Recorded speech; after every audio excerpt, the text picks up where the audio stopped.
మనకు ఉండవలసింది విశ్వాసము.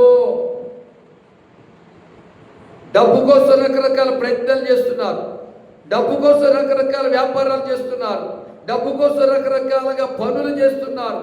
ఈ ఫ్యాక్టరీ కాదని, ఆ కంపెనీ కాదని, ఈ ఊరు కాదని, ఆ ఊరని, ఈ పని కాదని, ఆ పని కాదని, ఇదంతా ఈ ప్రయాసం దేనికంటే డబ్బు కోసం.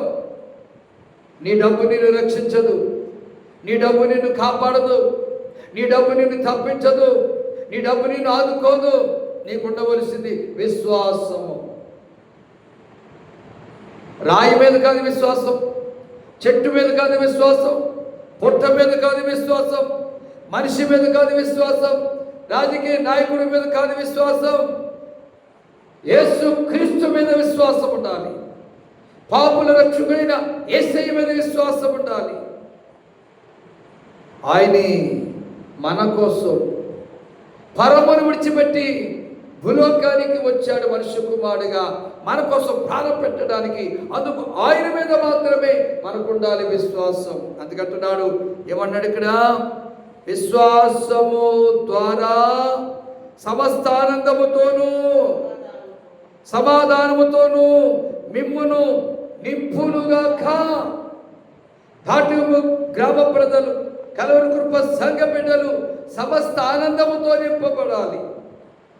సంఘమంతా సమాధానంతో నింపబడాలంటే బలమైన ప్రార్థన వీరులు సంఘములో లేపబడాలి, విజ్ఞాపనకర్తలు సంఘములో లేపబడాలి.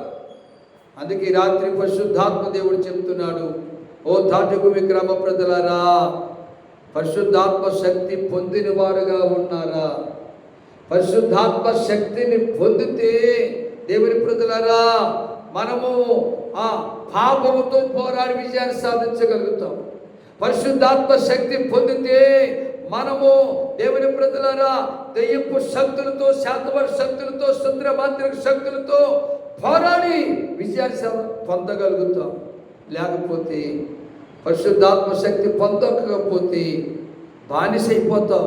కొంతమంది త్రాగుడుకు బానిసలైపోతారు, కొంతమంది వ్యభిచారానికి బానిసలైపోతారు, కొంతమంది డబ్బుకు బానిసలైపోతారు, కొంతమంది తిండికి బానిసలైపోతారు, కొంతమంది నిద్ర సోమరితనానికి బానిసలైపోతారు, కొంతమంది గుట్టకాలకు, కైనేలకు, పానిపరాకాలకు బానిసలైపోతారు, కొంతమంది చుట్టావిడి సిగరెట్లకు బానిసలైపోతారు. ఎందుకో తెలుసా? పరిశుద్ధాత్మ శక్తిని నీవు పొందనందువలన. పరిశుద్ధాత్మ శక్తి పొందాలంటే ఆత్మ సంబంధమైన ఆరాధనలో ఒక సభ్యురాలుగా, ఒక సభ్యుడిగా నీవు ఉన్నప్పుడు మేడగదిలో 120 మంది మీదకి పరిశుద్ధాత్మ శక్తి వచ్చినట్లుగా నీ మీదకు కూడా అలాంటి పరిశుద్ధాత్మ శక్తి వస్తుంది. ఏక మనస్సు కావాలి. అది ఇక్కడ ఏమంటున్నాడు? దేవుని ప్రజలారా, సమస్త ఆనందముతోనూ సమాధానముతోనూ మిమ్మల్ని నింపునుగాక అంటున్నాడు. సమాధానము లేని సంఘములో, సమాధానము లేని కుటుంబంలో, సమాధానము లేని సమాజములో ఆనందం ఉండదు. కలహాలుంటాయి, కక్షలుంటాయి, కొట్లాట్లుంటాయి, చికాకులుంటాయి.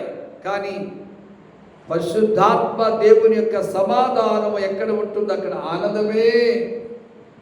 భార్యాభర్తకు సమాధానం ఉన్నప్పుడు కుటుంబంలో ఆనందమే. అత్త కోడలకు సమాధానం ఉన్నప్పుడు కుటుంబంలో ఆనందమే. అన్న తమ్ములకు, అక్క చెల్లెలకు సమాధానం ఉన్నప్పుడు కుటుంబంలో సంతోషమే. సమాధానం లేకపోతే ఎడమక్కో పొడమక్కో మొక్కలు మాడిపోవటం, తిట్టుకోవటం, కొట్టుకోవటం, పోలీస్ స్టేషన్లో కోర్టులు తిరగటం జరుగుతుంది. ఆ పరిశుద్ధాత్మ శక్తి మనం ఎప్పుడైతే పొందుకుంటామో మనకేమి కలుగుతుంది అంటున్నాడు? సమస్త ఆనందముతోనూ అంటున్నాడు. ఎదుటమా సమస్త